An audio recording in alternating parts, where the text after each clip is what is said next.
Hello students, today I start the diversity in living organism, your biology syllabus chapter 3rd.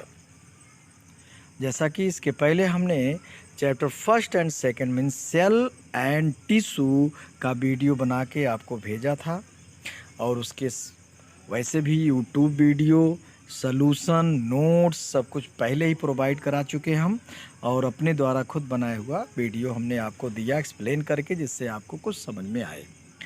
अब हम chapter 3 start करने जा रहे हैं, डाइवर्सिटी इन लिविंग ऑर्गेनिज्म।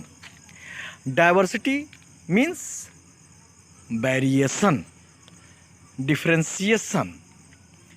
जैसे हम अपने इंडिया की बात करते हैं तो यूनिटी इन डाइवर्सिटी, विविधता में एकता। तो विविधता, इंडिया एक विविधता वाला देश है।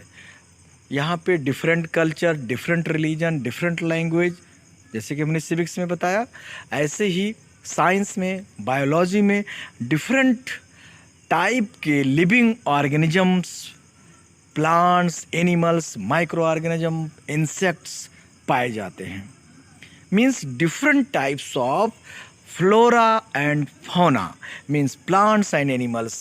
This is called the diversity, variation in living organism. Have you ever thought of the multitudes of life forms that surround us? Each organism is different from the other to a lesser or greater extent. Means different form of organisms are found on the earth, or variations some are more. Consider yourselves and a friend.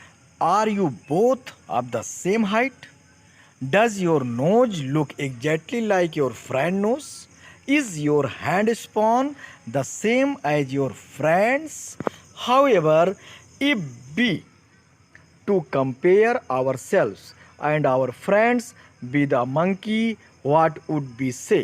Means जैसे कि हम compare करें अपने और अपने मित्र से तो क्या डिफरेंसेस मिलते हैं उनके नोज, उनके हैंड्स, उनके बॉडी स्ट्रक्चर में, और मंकी, बंदर, what would be say? Obviously we and our friends have a lot in common. तो क्या हम देखते हैं कि हम मतलब ह्यूमन बीइंग जो हैं एक कॉमन डिफ्रेंशिएशन मिलेगा, दोनों में कॉमन चीज़ें ज़्यादा होंगी और मंकी या अदर एनिमल्स हैं उसके अपेक्षा।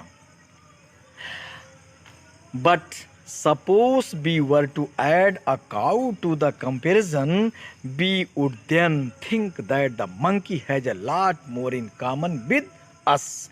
अगर हम मंकी और काऊ और अपने को कंपेरिजन करें तो सबसे क्लोज हमारा कौन होगा? मंकी होगा। तो एक्टिविटी यहाँ पे दी गई है, इस एक्टिविटी को ध्यान से समझें, पढ़ें। वी हैव हर्ड ऑफ देसी काऊ and Jersey cow.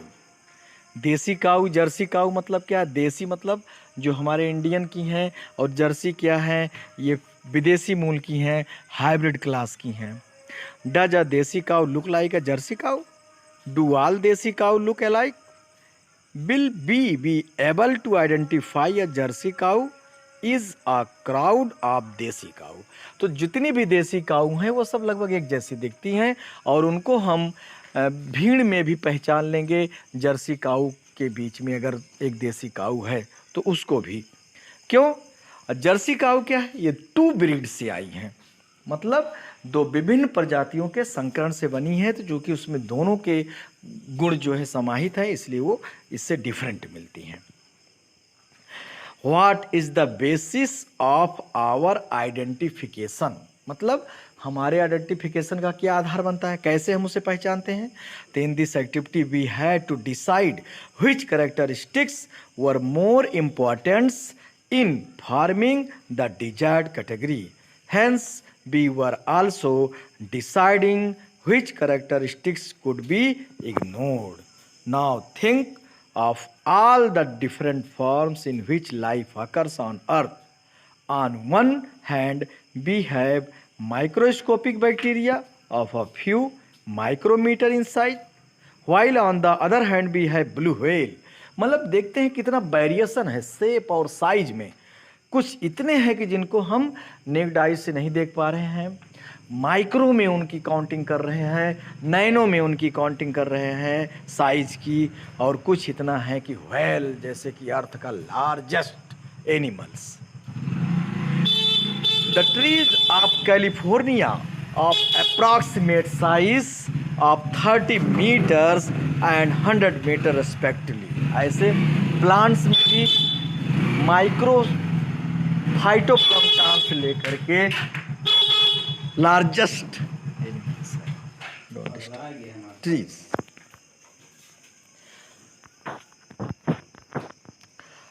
For thousands of years, while insects like mosquito die within a few days। अब लाइफ स्पॉन में भी डिफरेंट लाइफ स्पॉन है सबका।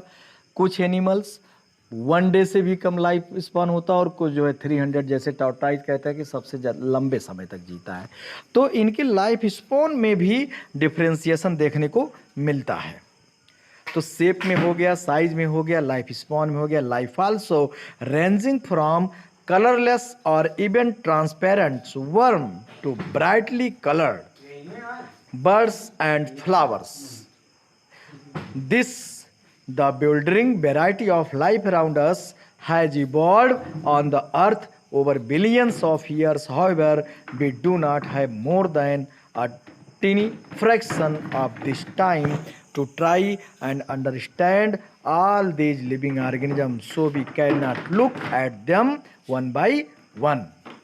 Instead, we look for similarities among the organisms, which will allow us to put them into different classes। अर्थात जो हम different type से flora and फ्लोना को देखते हैं, तो उसमें जो डिफरेंट कैटेगरीज हैं, डिफरेंट वेराइटीज़ हैं, और कुछ सिमिलरिटीज़ एंड डिसिमिलरिटीज़, तो उन्हीं सिमिलरिटीज़ और डिसिमिलरिटीज़ के अकॉर्डिंग उनको हम डिफरेंट ग्रुप में रखते हैं, डिफरेंट क्लासेस में रखते हैं। In order to make relevant groups to study the variety of life forms, we need to decide which characteristics decide more fundamental differences among organism। मतलब कौन सा कैरेक्टरिस्टिक ज़्यादा जो है उन ऑर्गेनिज्म के बीच में डिफरेंसेस रख रहा है। This would create the main broad groups of organism. Within these groups, smaller subgroups will be decided by less important characteristics। अब ये क्वेश्चंस आप इसके अकॉर्डिंग सॉल्व करते रहिएगा जो एनसीईआरटी क्वेश्चन दिया गया है, और ये एक्सप्लेनेशन आपका एनसीईआरटी बुक साइंस के अकॉर्डिंग है। और यस चाँद जो आपकी रेफरेंस बुक है उसको आप पढ़िए, उसमें डिटेल और भी चीज़ें मिलेंगी, और जो नहीं समझ में आएगा उसको आप पूछ सकते हैं। Our topic, what is the basis of classification.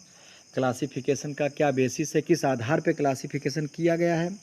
Attempt at the classifying living things into groups have been made since time the immemorial मतलब एंशियंट टाइम से, जिसको आज याद करना कठिन होता है, जिससे Greek thinker the Aristotle classified animals according to whether they lived on the land, water and air. Aristotle as regarded as the father of biology and father of zoology, land in water। तो उन्होंने 3 तरह की category habitat के base पर किया कि जो terrestrial हैं, जो एक्वेटिक हैं और एरियल हैं। इस तरह से उन्होंने ऑर्गेनिज्म का डिवीज़न किया, लेकिन ये बहुत समय तक नहीं रहा, बहुत जल्दी डिस्कार्ड कर दिया गया, क्योंकि बहुत से ऐसे एनिमल्स थे, बहुत से ऐसे थे कि एक जैसे नहीं थे। जैसे एक्वेटिक में फिश है, ऑक्टोपस है, व्हेल है, सब डिफरेंट टाइप के दिखते हैं। वाइल्ड द सी, जैसे भी यहाँ पे डिस्कशन किया गया, whales, octopus, starfish and shark, we can immediately see that these are very different from each other. तो एक जैसे तो नहीं है, सब अलग अलग हैं, तो लेकिन हैबिटेट सबका सेम है। Point 10 share in common। This is not an appropriate way of making groups of organisms to study and think about। We therefore need to decide which characteristic to be used as the basis for making the broadest division. Then we will have to pick the next set of characteristics for making subgroups within these divisions. This process of classification within each group can then continue using new characteristics each times. Means before we go, we need to think about what is meant by characteristics. Characteristics का क्या मतलब होता है? Characteristic मतलब जैसे कहते हैं character, लक्षण. When we are trying to classify a diverse group of organisms, we need to find ways in which, though thought of together, these ways in fact are details of appearance or behavior. किसके base पर? Appearance और behaviour, जो उसकी दिखावट बनावट दिखती है और उसका व्यवहार कैसा होता है. In other words, form and function. What we mean by a characteristics is a particular features और ए पर्टिकुलर फंक्शन. कैरेक्टरिस्टिक मतलब उसका पर्टिकुलर फीचर्स क्या है, लक्षण क्या है, गुण क्या है, फंक्शन क्या है. That most of us have 5 fingers on each hand is thus a characteristics that we can run but the banyan tree cannot. 5 finger हमारे हाथों में है, इनके कैरेक्टरिस्टिक्स हैं. हम दौड़ सकते हैं, रन सकते हैं, लेकिन banyan tree फिक्स है ना, इज आल्सो कैरेक्टरिस्टिक्स. अब इनका डिफ्रेंसिएशन, इनको हम सेम ग्रुप में नहीं रह सकते हैं. तो इस तरह से now to understand how some characteristics are decided as being more fundamental than other. Let us consider how a stone wall is built. The stone used will have different shape and size. Stones at the top of the wall would not influence the choice of stone that come below them. On the other hand, shape and size of stones in the lowermost layer will decide and shape and size of the next layer and do so. तो जो lower most मतलब जो basement में जो हम stone लगाते हैं उसकी शेप साइज है, जो ऊपर में है, सबका डिसाइड होता है. The characteristics in the next level would be dependent on the previous one. मतलब एक लेवल, जैसे जो कैरेक्टरिस्टिक्स है वो किस पर डिपेंड करता है? अपने प्रीवियस, अपने पहले वाले. And would decide the variety of the next level. In this way we can build up a whole hierarchy of mutually related, मतलब म्यूचुअली मतलब आपसी संबंध जो उसके characters to be use for classification. Nowadays we look many inter related characteristics. एक दूसरे से संबंधित जो लक्षण है वो हमको देखते हैं. जैसे एक ऑर्गेनिज्म से दूसरे ऑर्गेनिज्म जब देखते हैं तो कुछ ना कुछ लक्षण उसमें मिलते हैं. और ऐसे ही आगे हम पढ़ेंगे जैसे क्लासिफिकेशन जो किया गया ऑर्गेनिज्म का, एनिमल्स हो या प्लांट्स हो, प्रोटोजोआ, उसके बाद फिर पोरीफेरा, सिलेंट्रेटा, स्केलमेंथीज, प्लेटीहेलमिन्थीज, निमेटोड्स जो आते हैं, उसके बाद अनलिडा है, फिर आर्थ्रोपोडा है, मोलस्का, इकानोडर्मेटा, फिर कार्डेटा, या ऐसे. तो इनके बीच में कहीं न कहीं एक फाइलम से दूसरे फाइलम के बीच के एनिमल्स में कुछ न कुछ रिलेशन है और उसको हम बोलते हैं चेन, कड़ी, जो दिखाते हैं कि इससे इनका एवोल्यूशन हुआ है. तो ये कैरेक्टर्स जो हैं ये डिसाइड करते हैं क्लासिफिकेशन के लिए. And what are some concrete example of such characteristics used for a hierarchical classification. Number 1, a eukaryotic cell has membrane bound organelles. जैसे कि तो चैप्टर फर्स्ट में आपको बताया गया eukaryotic and prokaryotic cell. Eukaryotic cell, the nucleus membranous bound which allows cellular process to be carried out efficiently in isolation from each other. Therefore, organisms which do not have a clearly democratic nucleus, जैसे prokaryote में, organelles would need to have their biochemical pathway. क्या चीज़ होता है उसमें? biochemical pathway, and would need to have their biochemical pathways organized in very different ways. This would have an effects on every aspect of cell design. Cell design पे उसके को प्रभाव डालता, प्रभावित करता है. Further nucleated cells would have the capacity to participate in making a multi cellular organism because they can take up specialise function. अर्थात जो न्यूक्लिएटेड सेल्स हैं वो उनके अंदर कैपेसिटी होती है मल्टी सेलुलर ऑर्गेनिज्म को बनाने में. और nucleus can be a basic characteristics of classification. Do the cells occur singly or they group together and they do live as an individual group? व्यक्तिगत ग्रुप में cells that group together to form a single organism use the principle of division of labor. मतलब जैसे कि unicellular में क्या है कि कोई डिवीजन ऑफ लेबर नहीं है, जबकि मल्टी सेलुलर में डिवीजन ऑफ लेबर पाया जाता है. सेल्स मिलकर के टिश्यू से आर्गन से आर्गन सिस्टम एंड ऑर्गेनिज्म का निर्माण होता है. As a result an amoeba and worm are very different in their body design. Amoeba क्या है, यूनिसेलुलर है, और वर्म जो है मल्टी सेलुलर है, और दोनों के बॉडी डिजाइन में काफ़ी डिफरेंसेस मिलता है. Do organism produce their own food through the process of photosynthesis? तो प्रोड्यूस करते हैं, लेकिन सभी ऑर्गेनिज्म नहीं. Being able to produce one's own food the versus having to get food from outside. तो मीन्स इस बेस पर भी हम करते हैं कि वो ऑटोट्रॉपिक है या हेटरोट्रॉपिक है, फोटोसिंथेसिस कर रहा है कि किसी पर डिपेंड है भोजन के लिए अपने, तो इस पर भी डिवीजन होता है. अब the organism that perform photosynthesis plant हो गया, अर्थात जो फोटोसिंथेसिस कर रहे हैं वो प्लांट ग्रुप में हो गए, और जो फोटोसिंथेसिस नहीं कर रहे हैं वो मोस्टली क्या है, एनिमल्स ग्रुप हो गए या हेटरोट्रॉप्स हो गए. The of the animals how does the individual body develop and organise its different part and what are the specialised organ found for different functions. अर्थात जो स्पेशलाइज ऑर्गन सिस्टम हमारे हैं वो अलग अलग फंक्शन के लिए होते हैं और अलग अलग तरह के कार्य करते हैं. We can see that even in these few questions that we have asked a hierarchy is developing.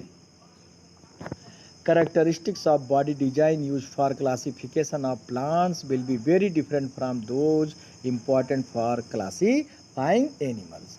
तो प्लांट्स को देख करके, एनिमल्स को देख करके हम ऐसे ही क्लासीफाई, इनको दो डिफरेंट, इनको सेम ग्रुप में नहीं रह सकते, क्योंकि दोनों में काफ़ी डिफ्रेंसिएशन है, दोनों के बनावट्स में, दोनों के सेल फंक्शन में, मतलब उनके जो ऑर्गन सिस्टम्स हैं उसमें. This is because the basic design are different based on the need to make their own food or acquire it like animals. Therefore the designs features having a skeleton. For example, जैसे human being में skeleton system है and used to make subgroups rather than making broad groups. Now again questions. To solve your question. Now classification and evolution. All living things are identified and categorized on the basis of their body design. किसके आधार पर? उनके body design के आधार पर उनको categorise किया गया है, उनको हम पहचानते हैं. इन फॉर्म एंड फंक्शन, किस रूप में? फंक्शन के, उनके कार्य के आधार पर. Some characteristics are likely to make more wide ranging change in body design than other. There is a role of time in this as well. So the certain body design come into existence, it will shape the effects of all other subsequent design change simply because it already exists.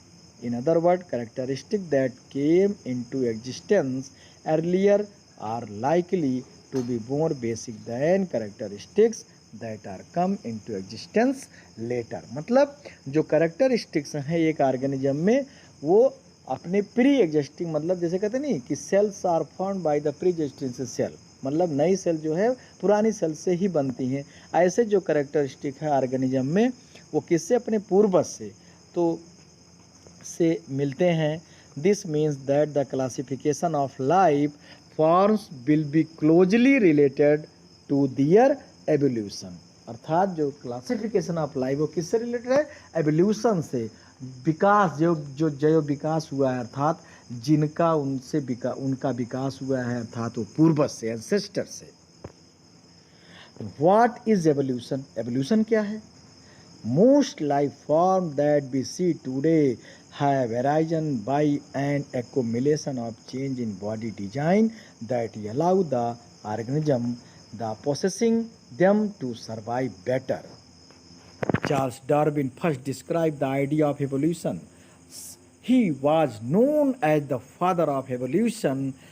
So, in 1859, in his book *The Origin of Species*, the origin of species by the natural selection. When we connect this idea of evolution to classification, तो evolution मतलब क्या है कि किसी भी organism जो आज हम देखते हैं वो अपने कैसे, तो जियोलॉजिकल एंड बायोलॉजिकल ढंग से कैसे उसका विकास हुआ है, कैसे वो नेचुरल सिलेक्शन के द्वारा उसका वर्ण हुआ है और वो आज वो एग्जिस्ट है. We will find some groups of organisms which have ancient body design that have not changed very much. We will also find other groups of organisms that have acquired their particular body. तो जैसे evolution के प्रमाण हमको मिलते हैं different तरीके से, जैसे होमोलॉगस आर्गन हमारे बॉडी मिलते हैं एंड एनालॉगस आर्गन मिलते हैं, और फॉसिल के बेस पर हम देखते हैं कि प्राणियों का एवोल्यूशन हुआ है, चूँकि उससे मिलते जुलते वो चीज़ें हैं. हमारे बॉडी में बहुत से ऐसे आर्गन हैं जिनका यूज नहीं है, लेकिन अदर ऑर्गेनिज्म में उसका यूज है. तो ये रिमेन्स अवशेषी अंग हैं. Those in the first group are frequently referred to as primitive or lower organism, while those in the second group are called advanced or higher organism. In some the reality these terms are not quite correct since they do not properly related to the differences. All that we can say is the some are older organism while some are younger organism. Older organism मतलब जो पहले हैं हमारे पूर्वज, और younger उसके बाद वाले. Since there is a possibility that complexity in design will increase over evolutionary time.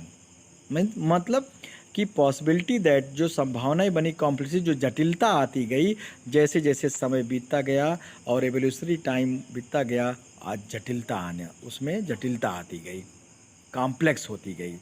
It may be not wrong to say that older organisms are simpler. मतलब जो पहले थे वो सिंपलर थे और उसके बाद धीरे धीरे जो ऑर्गेनिज्म बने वो कॉम्प्लेक्स होते गए. तो बायोडाइवर्सिटी मीन जैसे कि भी हमने समझाया था, एक्सप्लेन किया था, और यहाँ दिया गया है. Biodiversity mean diversity of life form. मतलब diversity life form, different type के flora and faunas are commonly use to refer variety of life form found in a particular region. Yes, in a particular region or share the environments and are affected by each other too. The hierarchy of classification group.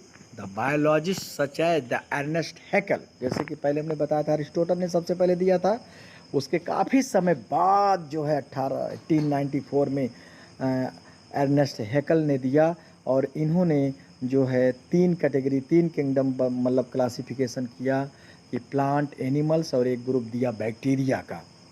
Robert Whittaker, इसके बाद Linnaeus ने 2 kingdom दिया, plants और animals. और Robert Whittaker 1969 जो कि इनका आधुनिक क्लासिफिकेशन है, एंड कॉल ओस 1977 tied to 5 kingdom classification. Monera, Protista, Fungi, Plantae and Animalia 5 group में डिवाइड किया है. Try to classify our living organism into broad categories called kingdom. Classification Whittaker propose है 5 kingdom: Monera, Protista, Fungi, Plantae and Animalia, and is widely use. आज इसका use हम करते हैं और यही क्लासिफिकेशन आज फेमस है. These groups are formed on the basis of their cell structure. किसके आधार पे हैं? अपने सेल स्ट्रक्चर के आधार पर हैं. Mode of source of nutrition, और किस आधार पर न्यूट्रिशन कैसा है उसमें, बॉडी ऑर्गेनाइजेशन कैसा है, modification was introduced by the dividing Monera into archaebacteria और आर्किया एंड यू बैक्टीरिया और bacteria is also in use. Further classification is done by the naming of subgroup at various level as given in the following scheme: kingdom, phylum, division, class, order, family, genus, species. ये classification का क्रम है. Thus, by separating organism on the basis of hierarchy of characteristics, उनके लक्षणों के आधार पे into the smaller and smaller group, we arrive at the basic unit of classification. तो classification का basic unit क्या है? Species. Kingdom से शुरू होकर के species तक. Which is a species? So, what organism can be said to belong to these same species? Broadly, a species include all organisms that are similar enough to breed and perpetuate. तो species का मतलब है कि ऐसे जिसमें organism same type के organism can interbreed, वो species. तो एक जात के ऑर्गेनिज्म आपस में इंटरब्रीड कर सकते हैं. The important characteristics of the 5 kingdom of Whittaker's और फॉलोज.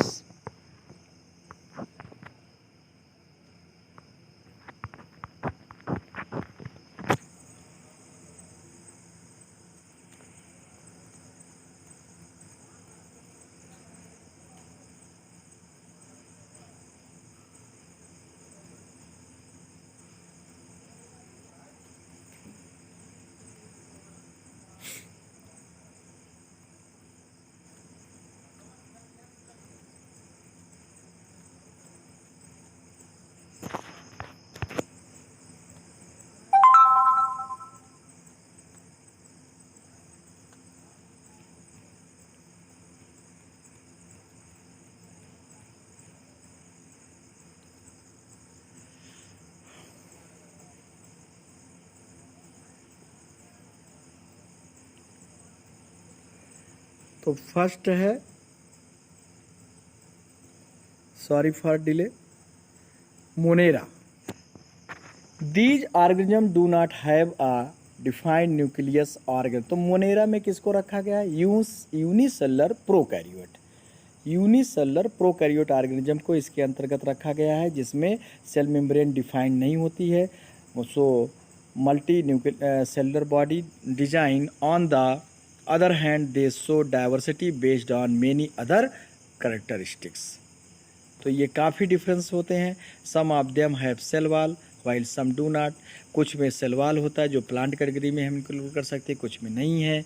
हैविंग और not having cell wall are very different effects on body design here. Having और not having a cell in multi cellular organism. The mode of nutrition. Mode of nutrition on the autotrophic भी हो सकते हैं, जैसे blue green algae cyanobacteria, and chemotrophic भी होते हैं और हेट्रोट्रॉपिक्स भी होते हैं. Blue green algae cyanobacteria and mycoplasma, some example are shown. There are second Protista. This group include many kinds of unicellular eukaryote organism को रखा गया. इसमें यूनिसेलुलर मतलब जिसमें nuclear membrane are well defined, such as hair like cilia or whip like flagella are moving around. तो जो protozoa phylum है उसका जो प्राणी है उसको प्रोटिस्टा में रखा गया है. न्यूट्रिशन कैन बी ऑटोट्रॉपिक और heterotrophic. Example unicellular alga, diatoms and protozoans. तो यूनिसेलर एल्गा डायटम्स ये क्या होते हैं? ये ऑटोट्रॉपिक हैं क्योंकि इसमें क्लोरोफिल है. और प्रोटोजोन्स जैसे अमीबा, होस्ट ऑर्गेनिज्म और food, they are called parasites. Parasites भी है ये. Many of them have the capacity to become a multicellular organism at certain stage in their lifes. कुछ में तो मल्टीसेलुलर मतलब बनने की क्षमता होती है. They have cell wall made दो कॉम्प्लेक्स शुगर कॉल्ड काइटिन. इनकी सेल वॉल किसकी बनी होती? काइटिन. जैसे ईस्ट, मोल्ड एंड मशरूम. तो ईस्ट, मोल्ड एंड मशरूम को बाद में जो है फंगी, एक इनका इंडिविजुअल ग्रुप बना दिया गया. इनको फंगी में रखा गया जो नॉन ग्रीन प्लांट हैं और ज़्यादातर सेप्रोफाइट फाइट्स होते हैं और कुछ उसमें पैरासाइट्स भी हैं। Some fungal species live in a permanent mutually dependent relationship, जैसे सिम्बियोटिक बोलते हैं, जैसे lichen, blue green algae, cyanobacteria, such a relationship called symbiotic, सहजीवन are called lichen. We have all seen lichens as the slow growing large colored patches on the bark of trees. अगला है group Plantae, तो these are multicellular eukaryote with cell wall, autotrophs, तो chlorophyll for photosynthesis. तो जितने green plants हम देखते हैं multicellular, ये सब प्लांटी ग्रुप में रखे गए। और लास्ट ग्रुप है Animalia, these include all organism which are multicellular eukaryote without cell wall. They are heterotrophs. Again we will look at their subgroups a little later in section 7.5. Now this is the first parts of chapter 3rd, biodiversity of living organism. तो first lecture है explanation, first part. Next part आपको कल provide कराएंगे। आप इसको अच्छे से पढ़ेंगे, समझेंगे और इसके नोट्स बनाएंगे। Thank you.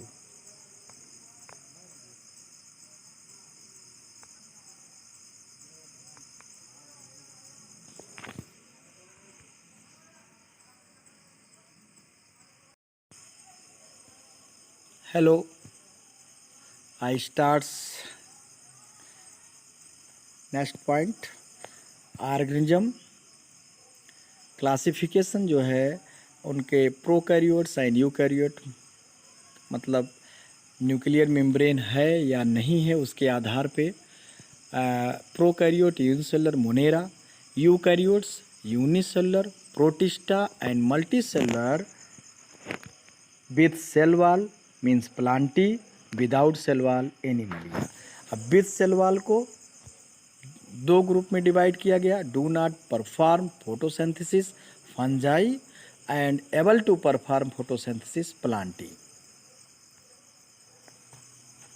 अब first of all we discuss about Plantae. First level of classification among plants depends on whether the plant's body has well differentiated distinct parts.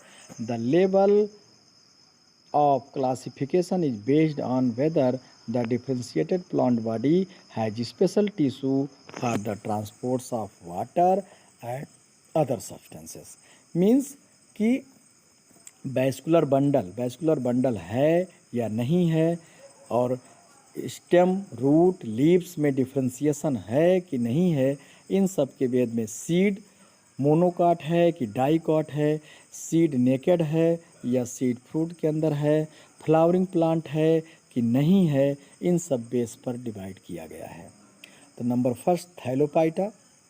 Thallophyta means thallus like body, no differentiation between root, stem and leaves. The plant this group are commonly called alga या algae, plural algae है, singular alga. This plant are predominantly aquatic, mostly aquatic होते हैं या साइडों में या नम वाले स्थानों में ग्रो करते हैं।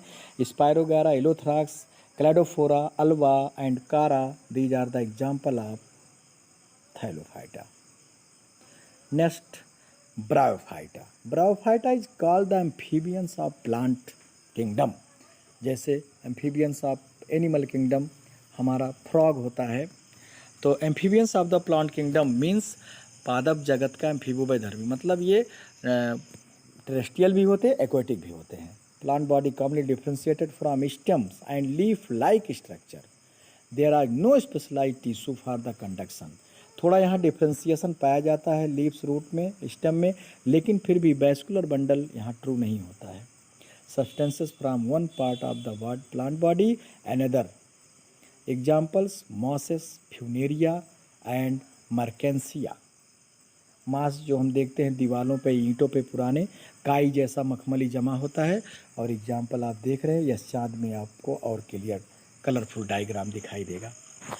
थर्ड ग्रुप है टेरिडोफाइटा।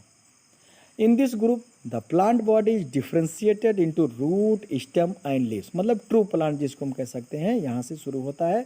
इनमें स्पेशलाइजेशन पाया जाता है। Tissue of conduction of water and other substances means food, अर्थात जाइलम एंड फ्लोएम जो है वैस्कुलर बंडल क्लियर पाए जाते हैं, ट्रू पाए जाते हैं। Some examples are Marsilea, ferns and horse tales.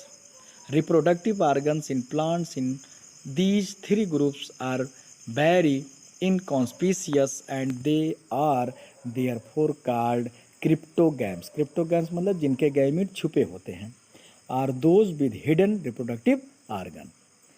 On the other hand, plants with well differentiated reproductive, एक में तो reproductive organ छुपे होते हैं और दूसरे में well differentiated होते हैं, make seed are called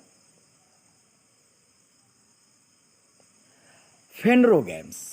Seeds are the result of sexual reproduction process. Seed का कब बनता है? जब सेक्सुअल रिप्रोडक्शन प्रोसेस होगा, मेल और फीमेल गैमीट फ्यूज करेंगे तो जायगोट बनेगा और फिर फर्टिलाइजेशन के बाद seed, fruit. They consist of the embryo along with the stored food which assist for the initial growth of the embryo during germination. Seed में एम्ब्रियो होता है जो इसमें फूड कंसिस्ट होता है जो सीड जर्मिनेशन में हेल्प करता है. This group is further classified based on the whether the seed are naked or enclose in fruits, giving us into two groups, gymnosperm and angiosperm. तो जिम्नोस्पर्म क्या है? This term derived from the two Greek word. Gymno means naked and sperma means seed, naked seed, अर्थात seed इनके नंगे होते हैं. Plants of this group bear naked seed and are usually perennial, वार्षिक, बहुवर्षीय होते हैं, evergreen and woody, pine, देवदार.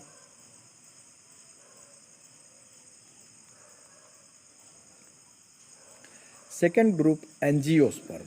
This word is made from two Greek word. Angio means covered and sperma means seed, जिनके सीड कवर्ड होते हैं और ये मोस्टली फ्लावरिंग प्लांट्स कहलाते हैं. This seed develop inside ovary, और सीड जो है ओवरी के अंदर डेवलप होता है. Modified to become a fruit, और जो कि फ्रूट में मॉडिफाइड होता है. Plant embryo is seed have structure called cotyledons. Cotyledons are called seed leaves because many instance they emerge in the become green when the seed germinates. The angiosperm are divided into two groups on the basis of number of cotyledons. इनको भी दो group में divide किया गया on the basis of cotyledons, monocotyledons and dicotyledons, जिसमें एक seed leaves होता है जैसे व्हीट है, मेज है, राइस है, और जिसमें डाइकॉट होता है जैसे मैंगो है और ग्राम है, पी है, अदर. तो जितने ग्रेमनीज हैं ये सब मोनोकाट. तो प्लांट का यहाँ पे समरी डिफरेंस दिया गया है. Do not have differentiated plants part, Thallophyta have differentiated plant part without specialised vascular tissues, Bryophyta, and with vascular tissues, Pteridophyta. And also differentiation to group do not produce seed, Pteridophyta, and produce seed, phanerogams. Phanerogams में two type, gymnosperm, angiosperm. Bear naked seed gymnosperm and bear seed inside fruit called angiosperm. Angiosperm have also divided into on the basis of seed cotyledons, monocotyledons and dicotyledons. Yes, there is activity and some questions. You solve these questions, and if anyone have a problem then ask me. Okay, thanks. This is the classification of plantae या plant kingdom. Okay. ये बेटा सिद्धार्थ एक minute आ जा. Exporting करा.